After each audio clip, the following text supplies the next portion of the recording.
Student पढ़ने जा रहे हैं एक बहुत ही इंपॉर्टेंट टॉपिक अभिक्रिया गुणांक, जिसके आधार पर ये निर्धारित किया जाता है कि कोई रासायनिक अभिक्रिया साम्य अवस्था में है कि अग्रिम दिशा से पश्चिम दिशा की ओर संपन्न हो रही है कि पश्चिम से अग्रिम दिशा की ओर संपन्न हो रही है। तो क्या होता है अभिक्रिया गुणांक, जरा ध्यान दिया जाए। इसके लिए यहाँ कुछ कॉन्सेप्ट समझाया जा रहा है जिसके माध्यम से आपका ये टॉपिक स्ट्रांग होगा। अच्छे से ध्यान से आप सभी स्टूडेंट समझेंगे।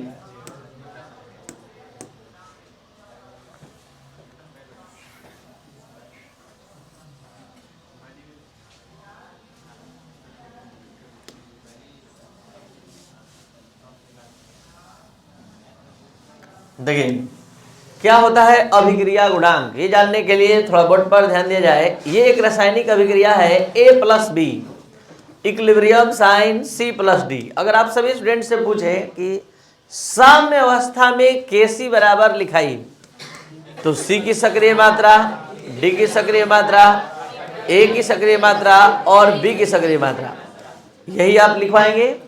तो यहाँ साम्य अवस्था की जानकारी होने पर ही नियम है कि आप ये लिख सकते हैं,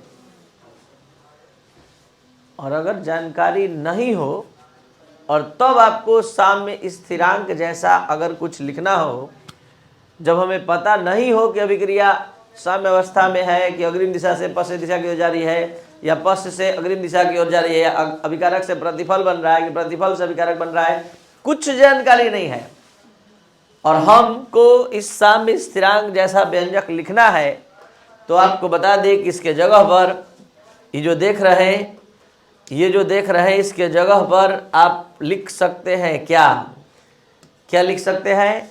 तो इसके जगह पर आप लिख सकते हैं QC। क्या लिख सकते हैं? QC। और वैसे ही लिखेंगे जैसे साम्य स्थिरांक का व्यंजक लिखते हैं। तो ये कब लिखा जाता है?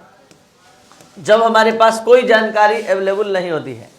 तो किसी भी समय निर्धारित किए गए साम्य स्थिरांक के मान को अभिक्रिया गुणांक कहते हैं। जैसे साम्य स्थिरांक पढ़े थे, जैसे लिख रहे थे प्रतिफल की सक्रिय मात्रा गुणनफल बटा में अभिकारक की सक्रिय मात्रा गुणनफल, वैसे ही लिखेंगे। तो दोनों में फर्क क्या है? फर्क ये है कि उसमें कंफर्म जानकारी रहता है कि अभिक्रिया साम्य अवस्था में है, और यहाँ पर हमें कुछ जानकारी नहीं है। तो सवाल उठता है कि इसका अध्ययन क्यों किया जाता है? इसका अध्ययन स्टडी क्यों किया जाता है? क्या जरूरत है इसको पढ़ने का? तो अध्ययन करने का जरूरत है। जैसे मान लीजिए इस अभिक्रिया के लिए पहले से Kc का मान निकाल कर दे दिया है 260, और आप QC का मान बढ़िया से C की सान्द्रता, D की सान्द्रता, A की सान्द्रता, B की सान्द्रता सब मान रख कर हल किए, और हल करने पर एक्यूरेट मान 260 आ गया। तो आप कहेंगे कि हमारा जो ये रिएक्शन है साम्य अवस्था में है। QC का मान अगर Kc के बराबर आ गया तो हम कहेंगे कि रिएक्शन किस चीज में है? साम्य अवस्था में है। तो ये था पहला केस कि जब QC बराबर Kc होगा तो हम कह देंगे कि अभिक्रिया साम्य अवस्था में है। लेकिन ऐसा होगा कि QC का जो मान 260 न आकर 390 आ गया, तो Kc से मिलाइए, बड़ा है कि छोटा?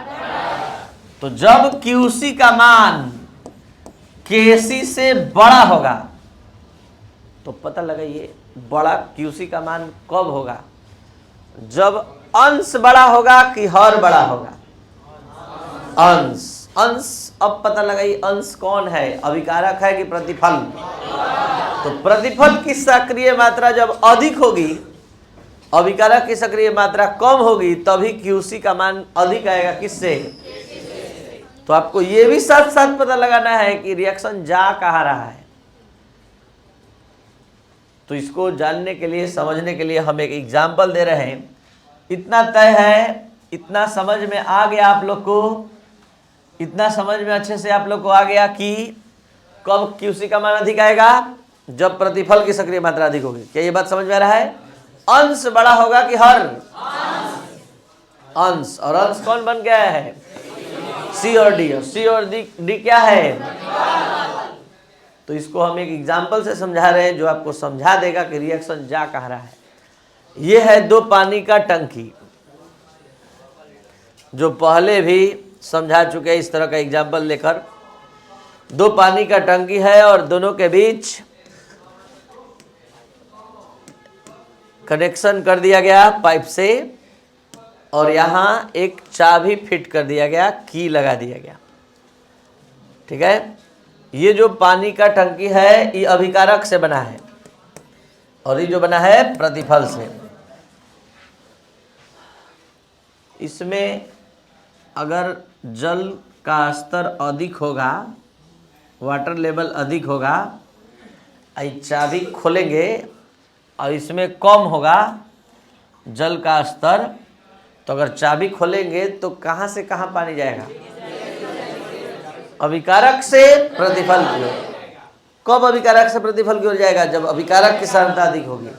इसके उल्टा प्रतिफल की सक्रिय मात्रा या सांद्रता अधिक होगी और इसमें कम होगी, इसकी सक्रिय मात्रा कम होगी, इसकी सांद्रता कम होगी, इसकी कम होगी, तो विक्रिया किधर किधर जाएगा?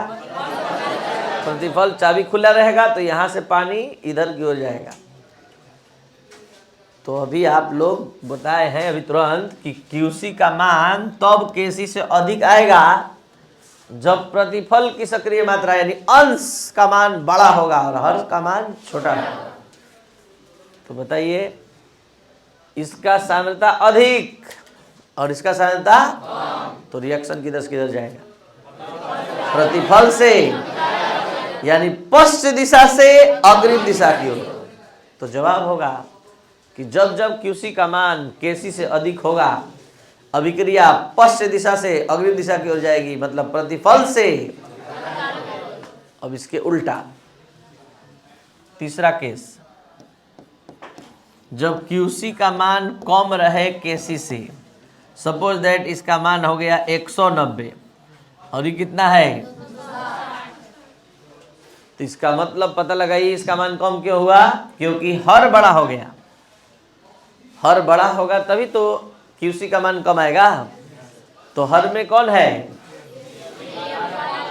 अभिकारक ए और बी की सक्रिय मात्रा। तो इसका वाटर लेवल अधिक, इसका जल का स्तर अधिक और इसका कम, तो चाबी खुलेगा, किधर से किधर जाएगा? अभिकारक से। यानी क्यूसी का मान तभी कम होता है जब अभिक्रिया अग्रिम दिशा से, यानी जब जब क्यूसी का मान कम होता है केसी से, तो अभिक्रिया अग्रिम दिशा से पश्चिम दिशा की ओर, अभिकारक से प्रतिफल की ओर। फिर से तीनों कॉन्सेप्ट। जब क्यूसी का मान पूरा पूरा केसी के बराबर होगा तो अभिक्रिया साम्य अवस्था में होगी। जब क्यूसी का मान बड़ा होगा केसी से, तो बड़ा तभी होगा जब प्रतिफल अधिक होगा, और प्रतिफल इधर है। तो चाबी खुलेगा तो ये इधर से इधर की ओर आएगा। इसका मतलब अभिक्रिया हमेशा पश्चिम दिशा से प्रतिफल से अभिकारक की ओर अग्रसर होगी। तो इसी बात को आप सभी स्टूडेंट अब लिखित रूप में समझेंगे, लाइन से एकदम एक एक बात। देखिए, यदि क्यूसी बराबर केसी हो तो अभिक्रिया साम्य अवस्था में होती है। समझ में आ गया? यदि क्यूसी बराबर केसी हो तो अभिक्रिया पश्चिम दिशा से, और अगर क्यूसी का मान कम हो केसी से तो अभिक्रिया अग्रिम दिशा से। क्लियर? तो ये था आपका आज का क्लास अभिक्रिया गुणांक के लिए, जिससे बहुत सारा क्वेश्चन आप बना पाएंगे। क्वेश्चन में केसी का मान पहले से दिया रहता है और अभिकारक और प्रतिफल की सक्रिय मात्रा दी रहती है। अगर अभिकारक और प्रतिफल की सक्रिय मात्रा का यूज करने पर क्यूसी का मान केसी के बराबर आता है तो अभिक्रिया साम्य अवस्था में होती है। बड़ा आता है तो अभिक्रिया पश्चिम दिशा से अग्रिम दिशा की ओर, और छोटा आता है क्यूसी का मान तो अभिक्रिया अग्रिम दिशा से पश्चिम दिशा की ओर। तो जो भी स्टूडेंट इसको देख पा रहे हैं, अगर आपको अच्छे समझ में आ रहा है सारा टॉपिक, तो इसको लाइक, शेयर और सब्सक्राइब करें। Thank you.